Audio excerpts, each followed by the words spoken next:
Pemirsa, Pangkalan Angkatan Laut Lana Loksmawe menggelar upacara dan tabur di kapal KAL Biren di tengah ombak besar dalam rangka memperingati Hari Dharma Samudra. Upacara mengenang Hari Dharma Samudra juga dilakukan di dermaga Krunggeku. Pangkalan TNI Angkatan Laut Lana Loksmawe menggelar upacara memperingati Hari Dharma Samudra di tengah laut menggunakan kapal KAL Biren di tengah ombak besar.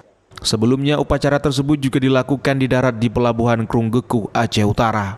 Saat berlangsung upacara, suasana menegangkan karena ombak besar sehingga personel Angkatan Laut harus siap siaga dan berdiri kokoh agar tidak terjatuh.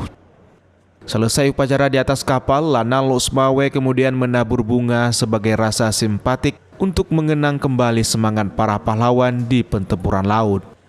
Kolonel Marinir Dian Suryansyah selaku inspektur upacara memimpin langsung jalannya upacara Hari Dharma Samudra di darat dan di dalam kapal di tengah laut.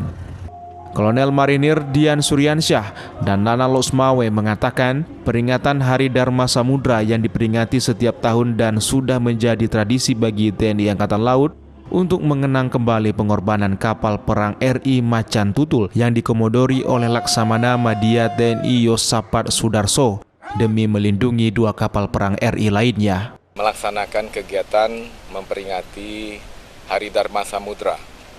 Ini merupakan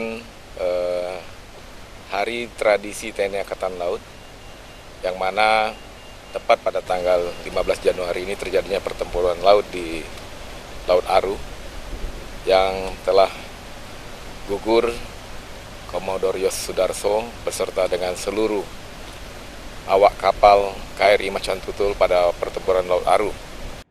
Nananal menambahkan pertempuran penuh semangat membela negara di Laut Arafuru memberikan keteladanan sejati kepada kita tentang nilai dan semangat kejuangan, sikap kekasatria rela berkorban dan tak pernah gentar menghadapi musuh dalam mempertahankan wilayah dan kedaulatan negara NKRI.